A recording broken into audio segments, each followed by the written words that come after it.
Hello everyone, and welcome back to another episode of Spooky AF. My name is Rob, and I'm joined by my lovely co-host Suz. Suz, how are you? I'm good. I mean, we've made it through dark January. We really have.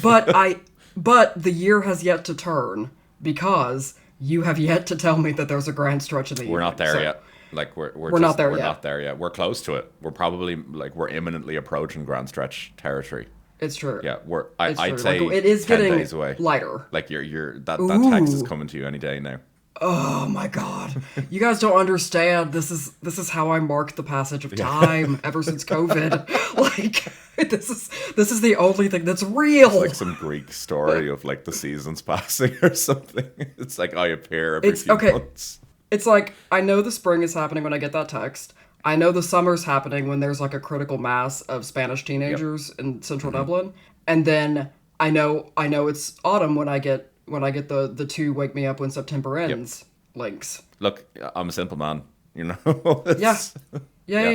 It's For a sure. good way to so track. What's going on with you? Not much really. I've been pretty busy recently. So yeah, January has felt like I think it was 12 weeks in total by the time January ended. So for sure, this is for the listeners. This is our first recording post the holiday break. Yeah, so I think the last time you and I recorded together, it was sometime around like the 1st of December. Oh yeah, I also we need to. I was just thinking like we shouldn't record in December because if you work in like basically if you just work an office job all year and then you get to December in Ireland, it is peak like circle back time.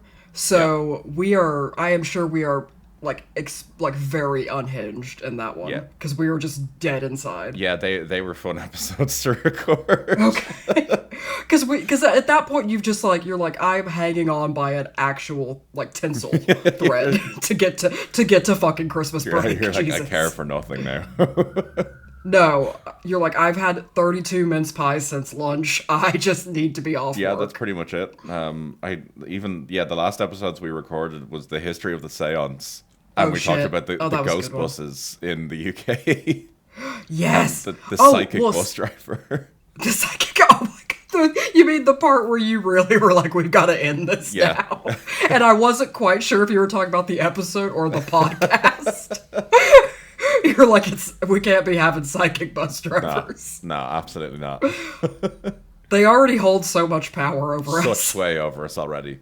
We can't give them that. And some of them are like the best crack, and they're such like good lads. And then some of them are actually evil. Yeah, and there's not really a middle ground there. No, and there's not a visual way to tell which. You either get an absolute bastard of a bus driver, or you get someone who's just completely sound. Like it's just so sound. For sure. Yeah. Well, we have met up. You have now seen my husband's flat we moved into. Your fancy as fuck new flat. Yeah, I have seen it. Okay, no, don't over. It is very, very fancy by our standards, but like don't over. Guys, I'm not. I did not move to the private sector. Suz is rolling in it. Suz wishes. If Suz were rolling in it, her short episodes would just be like luxury facts with Suz. Like Suz's pockets are so deep that Adele is rolling in them. Yes. Oh my god. I'd be like, do you want to hear about some rich as fuck ghosts? Like that. So no, but no. You guys came over and you saw my new bag, which I bought specifically with you in mind. I now have a little crossbody bag that is a Ouija board. And it's lovely. It's actually a very nice bag. It's lovely. It's a lovely bag. And I mean, that means at some point, when we have a few drinks in us, we need to touch fingers and like commune with pub ghosts on it. I mean, we are going out later. Like, there's an opportunity. We are going out later. Yeah, this is a rare one. We are recording in the morning, and well, it's not too rare. We sometimes do this, but we are tonight is the big night that you so like lovingly gifted to us. Is that we are going out for food and a drink, and then we are going to go see Uncanny at the Board Gosh. We're up for a night of spooky shit, basically, and apparently now so we're going to do a pub seance. So. I mean, it was only a matter of time. Absolutely true. Like, so there's two things I want to tell you. Happen, but please tell me your two things. Okay, number one is this week's shout out. I've decided I want to do shout-outs every week, Okay. and I don't have any rhyme or reason for why, but this week's shout-out has to go to Lisa from the Beer Ladies pod, because she is, like I said, she's, like, the best friend of the pod. 100% agree. Like, we love that bitch. She's great. No notes. And we're excited to see her tonight. No notes, yeah. Just keep being you. You are fantastic. The other thing is, I have, here lately... I don't know if you know this, I have a YouTube playlist called Magnus and Chill. Yep. And it's essentially what I listen to fall asleep, Okay. which tells you a lot about A, my love for the Magnus Archives, B, my love for horror, and how much it doesn't freak me out at this point. But anyway, I don't want to, like, lie down with headphones or, like, AirPods in or something, so I just listen to it on my phone. Luckily, my husband's, like, fine with it. So I just put a timer on, but, like, here lately he has, like, leaned over and he's like, oh, what episode is it? Like, have we heard that? Like, cause he's basically like, I keep having to update it, cause he's like, no, I heard that one recently. Cause I keep trying to, like, find ones that don't have a lot of audio fluctuation, like screams or something in body it. horror or yeah. So I'm like, oh, have you heard the one about, like, the customs official who gets locked in the box coffin? He's like, no, I don't think so. So I put that one on. So that's me and my husband's, like, good, like, pillow talk. Like, delightful. Is this the one about the guy with all the bones? Like, that is absolutely delightful. That's lovely. It's very wholesome. Yeah, and it's another call that if you are listening to this podcast and you have not listened to the Magnus Archives, I really don't know what to say to you at this point. That's fair. That is a good call. My only other bit of news is I found that Dana Scully ASMR interrogation video that you were talking about. Oh my god, it's so good. Yeah, so I don't particularly care for ASMR, but I have to give it to this one. This was good. This was... She even pulls off the look. I mean, she's naturally a ginger, but, like, she even pulls off, like, the look really well. Fair play to her. Like, it was good. It was very good. She puts a lot of effort in. Good Night Moon ASMR. Like, you're doing the Lord's work. Absolutely. Lord with an E. I always mean Lord with an E. But yeah, it's re-inspired me now to start my new rewatch of the X-Files as a result. So. Oh, that brings up. So I saw somebody made, like, a graphic of a bunch of different famous like, television couples and shows, and overlaid was a, like, quote about relationships that they found on Twitter that they felt like perfect for that couple. So, for example, there was one, it was Buffy and Spike from Buffy the Vampire Slayer, and it said, me and my girl don't fight, she hit me in the head with a rock and I walk it off like a man. Which, if you're a Buffy fan, is so accurate. But then the one over Mulder and Scully was, I've only ever known one person who truly understood me, and I fucking hate the guy. Yeah, that's pretty accurate. So, yeah. So, I thought you might enjoy that. Yeah, that's wild. That's good. I like that. Right, I think it's time for us to get into this episode. Okay, I'm gonna take a sip of sparkling water and, like, gird my loins. All right, here we go. Okay, I've got my coffee with me this morning, which is a rare thing for me on our morning recording sessions, because I usually fall out of bed 5 minutes before we record, and I don't have a coffee. Is that true? Yeah. I mean, if it makes you feel better, I'm usually up a few hours before we start recording, like, finishing my stories. So I'm awake hours beforehand. I just haven't gotten out of bed at that point. You point. just haven't gotten out of bed. Okay. No, that's cool. Yeah. So, no, in this morning, though, it was a productive morning for me. I was up a whole 45 minutes beforehand. I fed the dogs, made a coffee. Everything was lovely. Now I'm about to drop some lore on you. So... I thought I'd start our first recording session of the year with just something a bit fun, and it's not my usual, ghosts or UFOs or, like, wading into conspiracy, usual sort of stuff. But Rob, that's this whole fucking podcast. It is this whole fucking podcast. I know, I know, but I thought let's do something slightly different, but it's still paranormal, but slightly different. And we actually don't really look at cryptids that much at all. What are you talking about? I have a whole series on Bigfoot. No, I know you do, but what I'm saying is that, like, there are so many cryptids out there. It's true. Okay, no, it's true. To be fair, that we kind of don't really wade into, like, cryptid territory. Maybe we should more. But in my looking around four cryptids to talk about, I have discovered a absolute goldmine of source material talking about like early 20th century cryptids in the US. Specifically, two books. Okay. One's called Fearsome Creatures of the Lumberwoods with a few desert and mountain beasts by William T. Cox from 1910. Wait, that's the whole title? Yeah. Excellent, no notes. And then there's another one by Henry H. Tryon from 1939 called Fearsome Critters.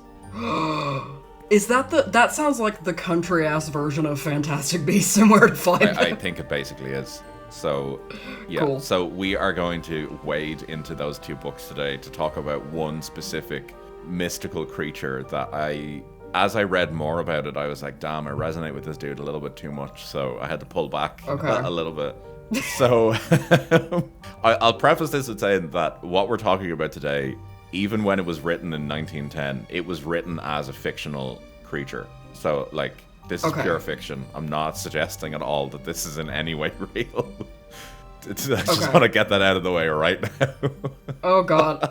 Okay, I'm so nervous right now. So, The Fearsome Creatures of the Lumberwoods with a Few Desert and Mountain Beasts by William T. Cox in 1910. It was basically this field guide to preserve the imaginative tales circulating among lumberjacks. So I wasn't actually aware that lumberjacks had almost this kind of like oral tradition of just making up stories about creatures. Oh yeah, they do. Yeah. Yeah, that too. Sorry, I'm so sorry. Nice joke. Be like they were hanging out in the woods and the back of each other. Strong oral tradition, some of them. So strong. So yeah, exactly. So when they weren't hanging out with each other, they were also sharing stories of creatures that they had just kind of created or had claimed that they'd heard about from wherever they were from, and were sharing them as stories among one another. Oh, cool. So yeah, you have all these just kind of like mad sounding creatures, like the hide behind, which is this like creature that's like this like shadow that is always in the corner of your eye, and you can never see it, but like as you turn around it like disappears, but if you do see it, it'll kill you.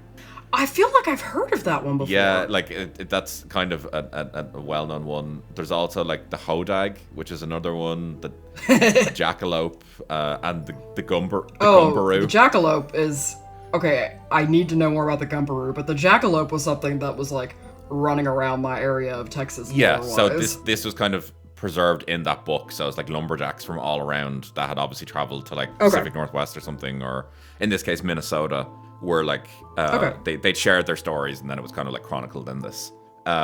So the creature that we are talking about today, though, is none of those, unfortunately. It's not the gumbaroo? No, it's not the gumbaroo, unfortunately. My whole day is ruined. What we are talking about today is called the Squonk. Never mind. This is the best. I knew I'd pull it back. It's a little bit Rick and Morty, because doesn't he have like Squanchy? Yeah, he does, and I'm almost certain it was inspired by something to do with this. Amazing. So the Squonk's entry in Fearsome Creatures of the Lumberwoods with a Few Desert and Mountain Beasts, the entry in that is accompanied by an illustration by someone called Court de Bois. Ooh, It established the creature's core characteristics as this kind of like retiring sort of morbid animal with ill-fitting, warty skin that was perpetually weeping over its own ugliness. Rob, is this you like having an intervention with me to be like, Suz, you need to know about your heritage? I think you might be a squonk. I won't argue. Absolutely not. I'll just go on record right now and say that, because I realized I laughed a little too long there. It's like I went on Ancestry.com. They were like, oh, you don't have to go too far back before you're in squonk territory. Oh, yeah, so the Squonk is just this wild-looking... I'm going to send you an image of it right now so you can see what we're dealing with today before we go any further. Please. So, there you go. Let me blow that up.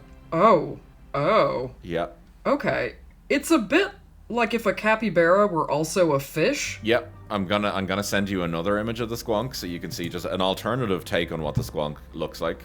This one is my personal favorite. Oh no. Oh, it's so sad. Yeah. It's so. It looks. Oh, what does it look like? It looks like Alf's nose. You know, the alien Alf from back in the day. It does actually. Yeah. It's like that crossed with a blighted potato. Yep. It's a wild thing. So I didn't realize that my clinical depression had an avatar. Sorry. It's giving Suz okay, 2026. It's giving Suz. Yeah, so William T. Cox and his book, I'm not going to read out the title again. It was part of a broader tradition of fearsome critters, is what they were known as. These were these fantastical animals that were invented in logging camps all throughout North America. And the stories kind of just were basically just entertainment, really, more than anything else. Or kind of initiation rituals for newcomers as well, which I can totally see them warning them about, oh, be careful, the squonk is out there or something. But the squonk stood out in this book for its total lack of menace and its uniquely emotional narrative that it has. That's what I was about to say. Is it like really, really sad, but then when you get close it eats you or something? Oh, you'll find out. So okay. It's a wild little dude. So yeah, so the squonk was established in 1910, and then in 1939 Henry H. Tryon published his book called Fearsome Critters. And Tryon expanded on Cox's previous account of the lore of the squonk, and he introduced this pseudo-natural history for the squonk. Oh my god. Tryon claims that the squonk was once widespread on high plains. However, with the encroaching humans, it was forced into swamps by environmental changes and ultimately confined to Pennsylvania's hemlock forest. Okay. And then an additional detail that Tryon added then was that it has webbed toes only on its left feet. So it means that when squonks try to run away from you and forced into the water, it can only swim in circles, and then it ultimately drowns because it can't get away. Like a sim that you removed the ladder from the pool. Rob, this is why... Okay, everyone, this is why we need universal basic income, so people have like the time and brain space to do this shit. This is the strongest argument for UBI. Absolutely. So yeah, so the squonk is it's I suppose inextricably now linked to the hemlock forests of northern Pennsylvania, particularly around the kind of the Appalachian regions, which I'd love to do an episode on as well, just Appalachian lore in general. But it is. That is some dark shit. Weird shit. But these kind of dense, misty woodlands provided the perfect backdrop for tales of this, I suppose, just reclusive little creature. This sad little turd with legs. So the environmental context, I suppose, is fairly significant for this, though, because the late 19th and early 20th centuries saw massive deforestation in Pennsylvania. And some, I suppose, people have interpreted the squonk's lore and its perpetual weeping as it's crying over the vanishing forests that it once used to live in. Oh, so it's like a wee little eco warrior. It is, yeah, it absolutely is. So the thing about the squonk is that its appearance is remarkably consistent across the sources that it's written in, but like each author adds a little bit to its lore, just a little bit more every time. What we're currently in modern day 2026, the agreed lore description of the squonk at the moment is I suppose its most infamous feature is its skin, which is loose, ill-fitting. It's always covered in warts. It has molds and blemishes, and allegedly its appearance is its source of its constant sorrow and self-loathing. Oh god. Some accounts have likened its general form or size to that of a small pig. And its eyes are often described as large, liquid, and perpetually brimming with tears to convey its deep sense of sadness and regret. Oh my god, this is why I use moisturizer, because I can't be dealing with this kind of shit. This is why I wear sunscreen even in Ireland. So you asked about its behavioral traits. Like, is this dude gonna attack you if you get too close? Aye. So I'm gonna list out its main traits now. So Because I'm going to tell you, before you launch into them, to me, because I'm like, okay, this could get scary. Because do you remember when we did La Llorona, and there was that, like, one account where they said that the weeping was meant to kind of draw you in, and then the more you heard it, it was actually, like, further away from you. So I was wondering if it's that kind of situation. Yeah, absolutely. That's absolutely fair, and I can see why you would think that. So... Yeah, so the Squonk is intensely shy and reclusive. It only travels... I mean, I that sounds reasonable for, like, consistently weeping over its ugly appearance. Yeah. It travels only at twilight and dusk to avoid being seen. This is just... I'm really upset that they did not credit, like, the high school photo of me that they used as the base for this photo. I need them to fix that. Remind me to come back to you about a Reddit comment that I saw about the Squonk. Okay, I will. So it weeps constantly due to its awareness of its own ugliness. Jesus Christ. Thus, it leaves behind a trail of tears that can be followed by hunters. Oh my god. But it's almost like a suicide method because they want to be killed, I bet. So the most famous story of a hunter who got one is the hunter is named J.P. Wentling, and the story goes that he managed to capture a Squonk by mimicking its own tears and crying, and he coaxed it into a burlap sack that he had. Like a baby kangaroo? Yeah, so on the way home then, the hunter noticed that the sack had become lighter, and upon inspection, he found only a puddle of tears and bubbles in the bottom of the bag. What? And he has surmised that the Squonk, when cornered or captured or overcome by fright, is able to dissolve completely into a puddle of its own tears. Rob, I didn't realize when you said that this was, like, resonating, that it would be this. This is psychological warfare. I thought we were friends. You have to buy me a drink later. Yeah.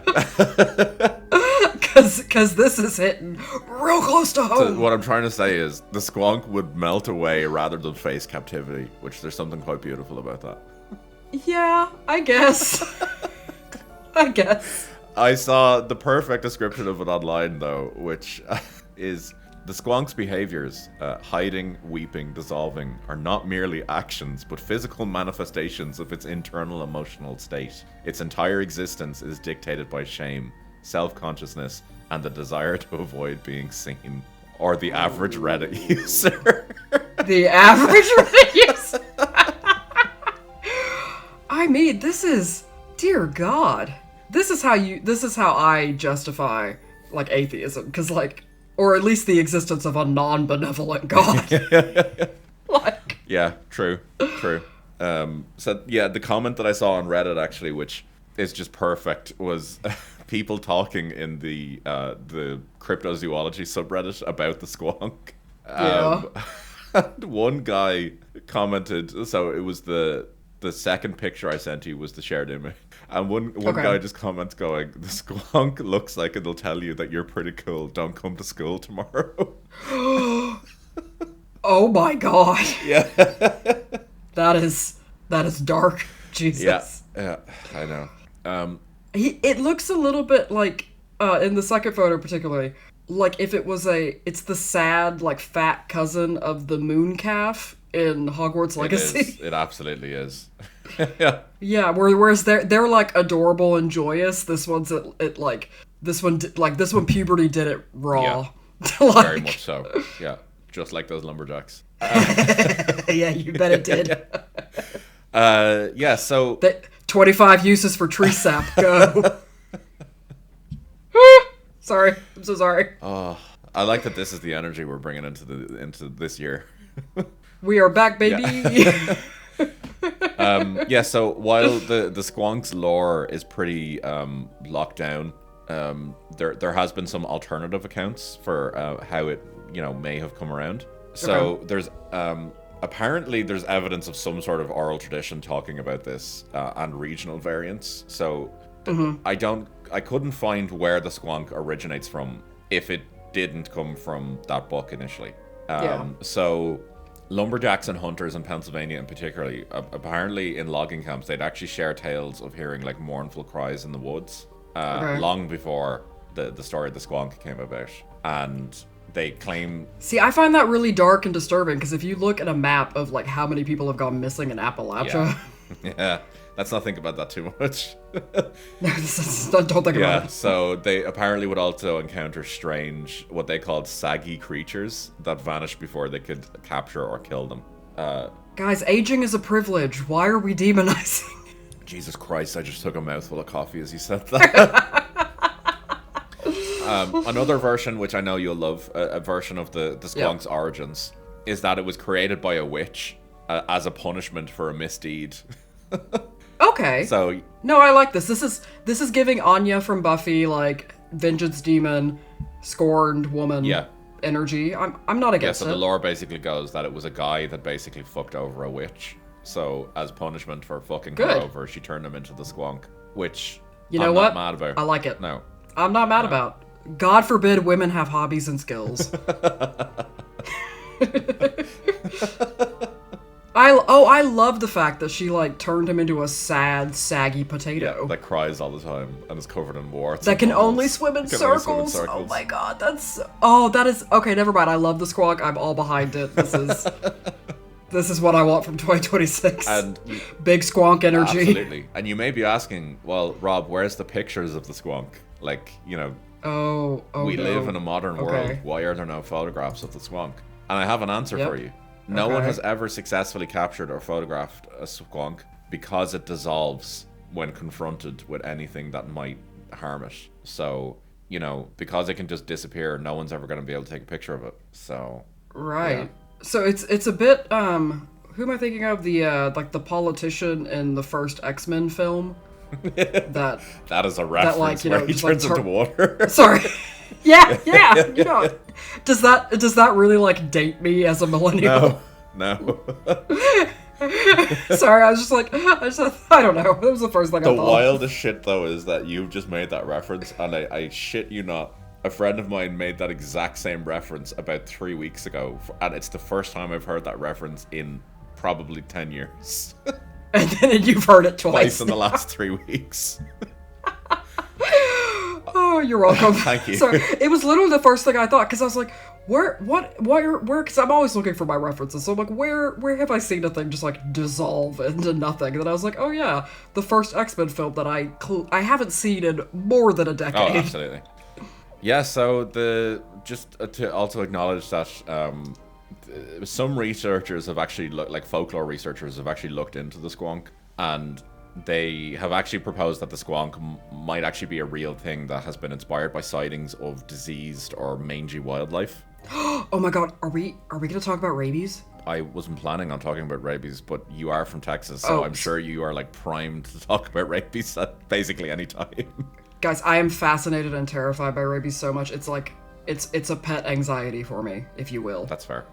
Much like the Squonk has crippling anxiety all the time.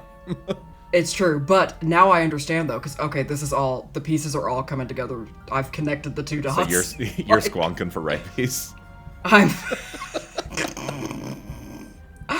I'm bringing a lot of, like, slay, boots the house down, rabies Squonk energy this year. Yes, mamas. I am going to make sure that I introduce squonking as a verb this year. Okay, no, but we have to define it. What is squonking? Crippling dread and probably existentialism. Crippling dread. Okay, then yeah, I think we should all be squonking. Have you seen the news? I haven't, but I've been told. Yeah, we're all squonking at the moment. Yep. Yeah, although maybe if someone says they're squonking it, that sounds worse. Oh, yeah, because, if you say squonking it, like, you could say anything it, and it sounds like they're wanking. You know Lumberjack squonk it. They don't need to. They have each other. Yeah, they appear wrinkled, patchy, and pitiful. Squonking it. God. Oh, God. Yikes. Others have suggested that the Squonk might be a transformed memory of a star-nosed mole or certain hairless wetland those are so animals. Cute. A hairless wetland animal? Don't talk about my cousin like that. Damn. They're also Squonk. No. So wait, what would a hairless wetland animal be? I'm not from, like, a swampy area, so I don't know all the critters, but... I mean, like, we don't have really many swamps in Ireland, or well, we definitely don't have swamp critters anyway. I bet, you know what? I think that if we found that creature, it could answer my question from a long, several episodes back, where I asked, for crocodiles, what is the cuck chair? I bet it knows. The squonk, oh my god. That's oh why my god, it's the crying. squonk is nature's cuck. Yes, oh my god, it's all, oh shit, the red string, I am so smart That's right now. Why ask not why the squonk cries. Oh no! If you are a child listening to this podcast, stop. There shouldn't be no children listening to this. No, podcast. We mark this as explicit for a reason. Yeah. We've basically screwed ourselves from being monetized in the future by how we mark ourselves as being explicit. Which is fine, because we can't control ourselves. No, absolutely not. So yeah, people should not listen to this if they have children around them. No, God no, or without headphones. No, absolutely not. So yeah. So the squonk is just, it's its own thing, really. Folklorists and psychologists have kind of interpreted the squonk as a cautionary image about self-consciousness and the dangers of internalized shame. Its tendency to dissolve under scrutiny is seen as a metaphor for the psychological pain of exposure and the fear of judgment. And in interpreting it, people have said that the squonk is less a monster and more a mirror, reflecting the vulnerabilities and anxieties of those who tell its story. See, Rob, I keep having to interject a lot of crude levity into this conversation because this is coping mechanism. Some real Let's shit. be real. It's a coping. I am Madame Deflector. I have been laughing this entire episode. It's not because it's funny. No, it's because we're both deeply upset by this. Yeah. I mean, okay, I don't know. Let's okay. I like the idea of it being a diseased animal. Mm-hmm. Yep. Because it does track with. We were always told growing up, if a non domesticated animal, or if it's a feral domesticated animal, like a wild cat or something.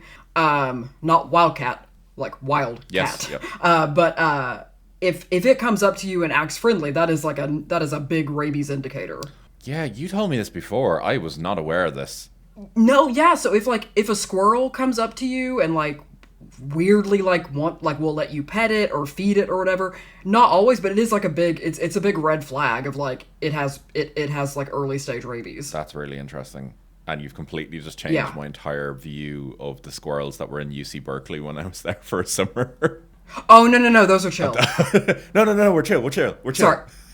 Yeah, no. No, we're cool. No, so don't shoot me. That's actually a thing. That's a thing in the States, I think. It's because it happened on the college campus I was at, and then the even bigger one down the road from where we were, where the squirrels were so used to the students and they were fed for so many generations that they're just fine with them. That's good. But yeah, but if you, it's a big thing with if you see a raccoon, because and I'm really giving a shout out to my mother here. Stop petting the raccoons. We're not gonna delve into that further. But yeah, so if a raccoon comes up to you and wants to touch you and all that, its brain is cooking. Damn. Okay, that's interesting to know. Yeah. Mm-hmm. Very interesting. Yeah, the squonk is a there's a bit of all of us in the squonk, really. I'd imagine. Well, we are all in the squonk, and the squonk is in all of us. That's true. Much like those lumberjacks were in each other. Yeah, so the squonk has actually had quite a cultural impact. Much larger cultural impact. It's had quite an impact on me. So, you know the band Steely Dan? I do. The whitest of white dude bands. They have a song from 1974 called Any Major Dude Will Tell You. And they actually have a lyric in the song, or lyrics that says, "Have you ever seen a squonk's tears? Well, look at mine." Wow. Yeah, that one surprised me. And apparently Genesis have also referred to the squonk, as have ZZ Top. And yeah, there's actually apparently a Pittsburgh-based performance art group called Squonk Opera. Oh, that's great. So you will be delighted to know, Suz, that Pennsylvania have leaned into the squonk in recent years. They're taking it back. They own the squonk, and they have decided since 2023 that they have established Squonkapalooza. It's oh my in God. Johnstown, Pennsylvania. It's a free, all-ages event celebrating the squonk and any other creatures of Appalachian and American folklore. So at Squonkapalooza, instead of people doing like they would at like Electric Picnic or Glastonbury, instead of doing like Molly, are they doing SSRIs? Yes. Yes. Like, absolutely. Like escitalopram, fluoxetine, sertraline, they are just hoofing it into them. Just hoofing it. Take you know what the squonk wants you to do in 2026? Take your meds. Maybe we could make the squonk an image for good. Like this could be the squonk's glow up. Yeah, it could be like, you know what, the squonk like was like in you know, he had a chemical imbalance, but you know, he went to therapy, he saw his doctor, they agreed on a medication plan, and he's doing much better. And now he's come around. He's in his Squonk Girl Summer now. Squonk Girl Summer. Oh my God. See, that's so funny because last year I kept telling people I was in Bog Body Winter. Well, now you can go into Squonk Girl Spring. Yeah. Squonk Girl Spring. Oh my God, I'm gonna have to stop moisturizing. I'm gonna have to drink just only like full fat soda and. So you mean enjoy yourself, basically? How dare you? You know I need aspartame to live. I do. You know that. It's a unique factor of Suz lore. Yes. My blood is purely aspartame and cortisol. Yeah. It's how you function, and that's fine. And we love you for that. My bone marrow is fizzy and brown. Who am I to squonk shame? Who am I to squonk shame? Oh my God. Yeah. This has been so fun. So yeah, I have no more to say about the squonk. That is incredible, Rob. Yeah, so like we are gonna have to visit these fearsome critters more though, because like the hodag is from Wisconsin. It's this horned spiked monster. Obviously the jackalope, we all know about that. I do know about the jackalope. The gumbaroo, it's a bear-like creature that self-destructs when threatened. That is correct. Ooh, I might also be the gumbaroo. Like, I really don't like confrontational people, so like if that happens, I might just explode. Yep. There's also the slide rock bolter. We'll look into that. The aggro pelter. Yep. Now that is something I need to call somebody. Yeah. And like, oh my God, you aggro pelter. You're gonna love the last one then. The cactus cat. Okay, that's just really insensitive to those of us who have fallen in a cactus patch.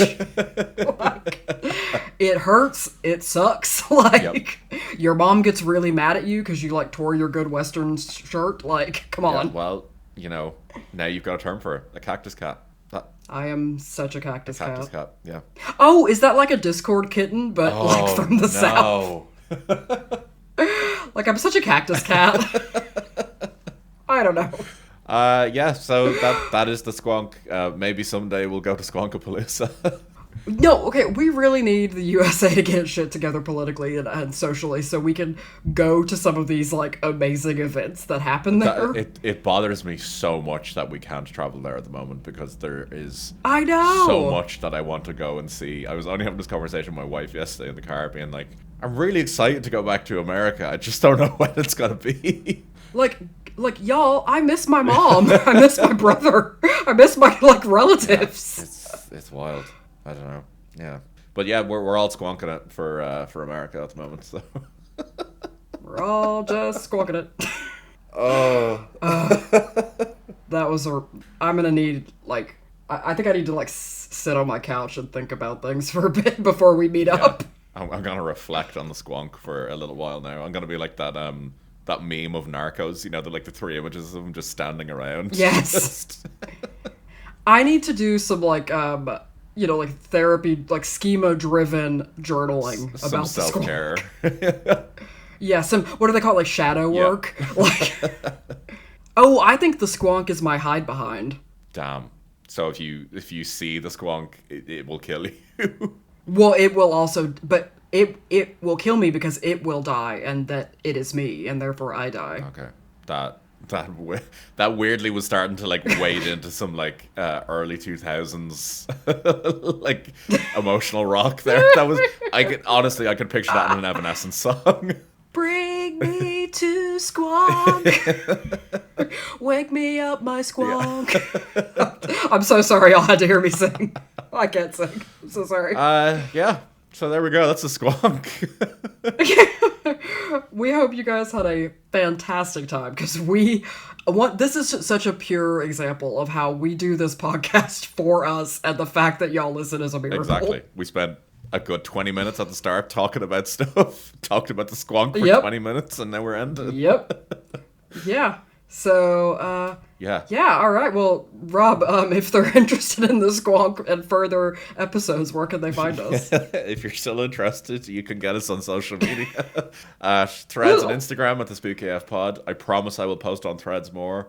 I recently discovered that you can dual post between Instagram and Threads, so we should be posting on Threads every week as well now. You can get us on YouTube in the YouTube comments after every episode goes up. And you can get us via email at thespookyfpodcast@gmail.com. Thank you guys so much for listening, and we will catch you in the next one. Take it easy, guys. Bye.